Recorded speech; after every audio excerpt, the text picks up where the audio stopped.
The crew humiliated a woman in first class. Her military orders silenced the cabin. The flight had been uneventful at first.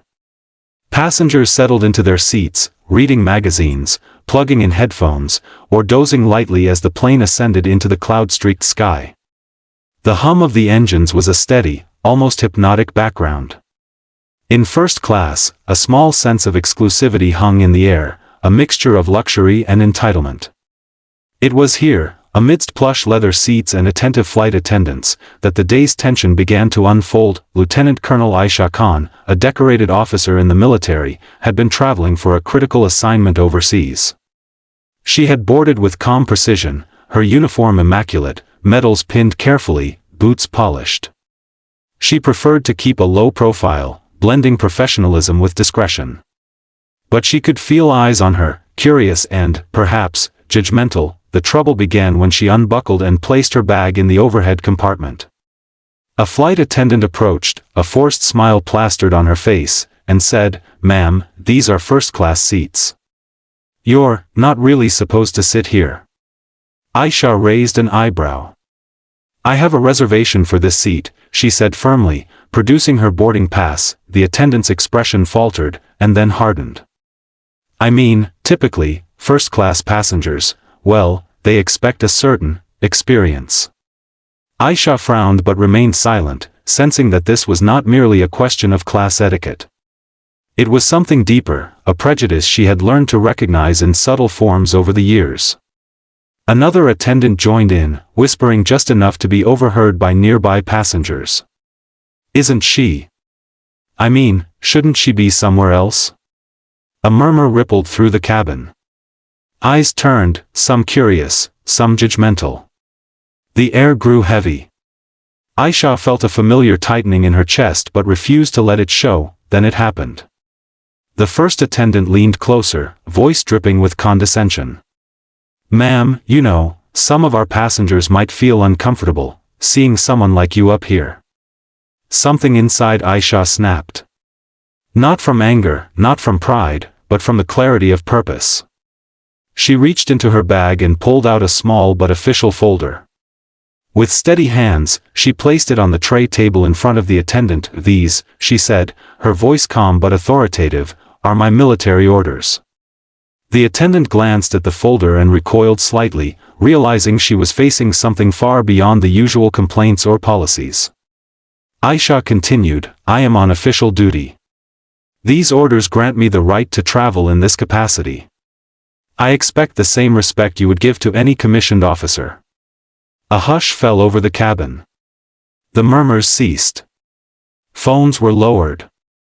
Passengers leaned slightly forward, eyes widening in recognition of the sudden authority that filled the space. Aisha's uniform alone commanded respect, but it was the tangible proof of her service, her military orders, that truly silenced the room. The attendant swallowed, her forced smile gone. She opened her mouth to speak but found herself unable to form words that wouldn't sound absurd. Every gesture of condescension she had attempted was instantly nullified by the weight of the truth before her. Other passengers began to murmur quietly among themselves, some offering subtle nods of support to Aisha. A man a few rows back whispered to his companion, "She's military. That's serious." Another woman, holding her child, whispered, "She's on duty. They can't treat her like that." Aisha stood tall, every movement measured, every gesture precise. She did not shout or scold, she simply allowed her presence and her orders to speak for themselves. And speak they did. The flight attendants, now aware of the seriousness of the situation, stepped back, their posture rigid, their smiles gone. They offered polite apologies, trying to navigate a space they had thought was theirs to control but now realized was firmly in the hands of authority. "Ma'am, we apologize. Please, have a seat," one of them finally said, voice subdued. As Aisha settled into her seat, a calm sense of satisfaction washed over her. Not pride, not triumph, but clarity. She had faced humiliation not with retaliation, but with undeniable truth. And that truth had demanded respect, not just from the crew, but from everyone within sight. The cabin slowly returned to its previous rhythm, but something had shifted. Conversations were quieter, more respectful. The once subtle hierarchy of first class, where entitlement ruled, had been interrupted by integrity and authority. People glanced at Aisha, some with newfound admiration, some with reconsidered judgment. Hours passed as the plane cut through the clouds. Aisha reviewed her notes for the mission ahead, her focus unbroken. The earlier incident, though jarring, had not shaken her. If anything, it reinforced her resolve.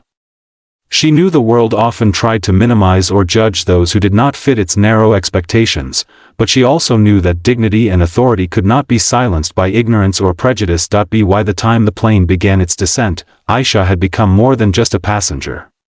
She had become a silent reminder to every person on board: respect is earned through action, not assumed by privilege.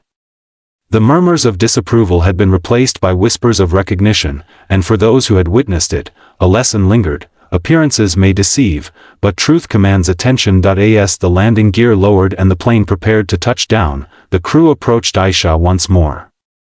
Their apology was formal but genuine this time. "Ma'am, again, we are sorry for the misunderstanding. We appreciate your service and your patience." Aisha nodded, accepting the apology with quiet grace. "Thank you," she said simply. No anger, no bitterness, just acknowledgement. It was a small act, but in it lay a profound dignity. As she disembarked, heads turned, some offering smiles of respect, some simply staring in silent acknowledgement. In that moment, she understood something fundamental: courage is not loud. Authority does not need to shout. And true respect cannot be demanded. It reveals itself when the right person shows up, fully prepared, with nothing but truth and integrity. In the end, the cabin that had once whispered judgment now carried a new story. Not about humiliation, not about prejudice, but about the quiet power of standing firm in one's rightful place. The flight had been more than a journey in miles, it had been a journey in character, one that left an indelible mark on everyone who had witnessed it, and somewhere, amid the hum of the engines and the steady descent toward the runway, a lesson had been written in the air itself: never underestimate the authority of truth, and never forget that respect, once earned, cannot be silenced.